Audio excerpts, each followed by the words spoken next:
first of all, thank you for your time and your interest of the audience to the German elections and our work as Konrad-Adenauer Foundation. The quadrille with 4 chancellor candidates yesterday evening has shown that a critical, political, but also a critical and political debate can take place without using bad words, without destroying the other candidate, with a good behavior and good manners. And it was a debate where everyone shook hands, no one was blaming the other, there were hard facts on the ground, and in the end the people can decide who will be the next chancellor. So that was, I think, a difference to maybe other political duels we have seen maybe in the United States or in other countries where people get in fight to each other. No, this was a format where everyone could be happy, but we can have political discussions, and after that we still shake hands. That's the first thing first. I guess Friedrich Merz made clear that he is a kind of statesman.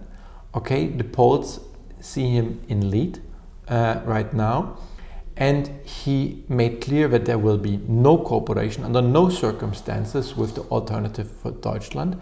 I think it was crystal clear. He showed his perspective for a growing economy, because the biggest problem for Germany, and we often forget it, is that we have a recession which is not punctually, which is very fundamentally within the German economical situation right now. It's not a recession which we had with the Corona crisis or after the war of Ukraine. It's a fundamental topic which has to be changed regarding the industrialization, regarding technology, regarding digitalization. All these problems need to address and need to instantly and very fast solved. And we see the difference that other European economies have not these problems, like Greece. Greece has a big growth rate. Even other countries, Spain, Italy, etc. And this is where we have to work, and for these reasons the elections right now are very crucial for Germany and for Europe. If we look to the reasons why people vote for right populist party or populist party in general, we see European-wide more or less the same reasons. Even in Greece, you have 15 to 20% of people voting for right populist parties. Also, we have again an extra left populist party. So it's a European thing? It's in general a European thing, which is not an excuse that we should not work against the AfD, especially in Germany with our historical background. I think first, the government has to do a better communication.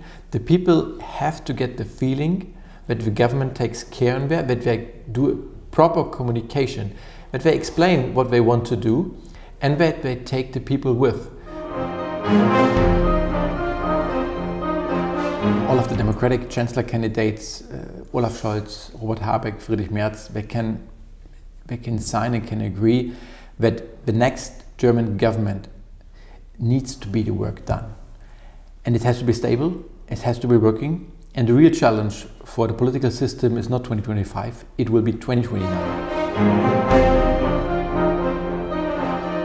We are now at a point where maybe we are adults now in Europe, and we should learn that we have to stand on our own feet. Mm-hmm. Up until now, and especially after the Cold War ends, we thought, okay, war is over, history is over, fine, we don't need to invest in anything, and if something happens, the Americans will take care of us. This time is over, and it's good that it needs to be over. We have seen the programs, we have seen the speeches of the Chancellor candidate, and Scholz, Habeck and Merz were crystal clear. They will go on with the support of the Ukraine. The Chancellor even has stopped the government and finished because of the question, we have to support Ukraine. I think, and all the debates in Munich and in the last months and year made it clear, we need and all we want a stronger Europe. We want a Europe which can negotiate. We want a Europe not of 27 individual voices being heard in the world. We want to have one common voice. So therefore we have to reorganize our processes of decision making. It's good that we go the way with a qualified majority system, that we build up a stronger government, which is called the Commission, and that in fields of common defense policy, in security and foreign affairs policy, we have a common policy, and that more and more can be decided by the Commission, and not to ask over every case, oh, what's the opinion of that state, this state, and the other ones. Because the separation of our continent is the problem and is misused by the other states because they notice it. Yeah, the worst thing which could happen is if every single European leader go along to Trump or to the Chinese. So we need to speak with one common voice, because alone we are nothing. Even Germany, with 80 million inhabitants, we are nothing on the world. But together with 450 million Europeans, with 25% GDP on the world, we are a power, and we have to find better ways to develop faster decisions, to find common grounds, and not to be separated. Like now, in the biggest cities, you have faced the same problems like you have in Athens or Thessaloniki. Housing is a big question. Inflation, of course, and the question of jobs. Then it depends a little bit on their social stand and their political affiliation. Climate is a topic, climate change. We have the income question, the social question, and of course for people in our age, also with families and kids, immigration is a topic because they are a fear. They are fear that there are stabbing attacks. I mean, look around just in the last 1 week in Germany, how many attacks you have.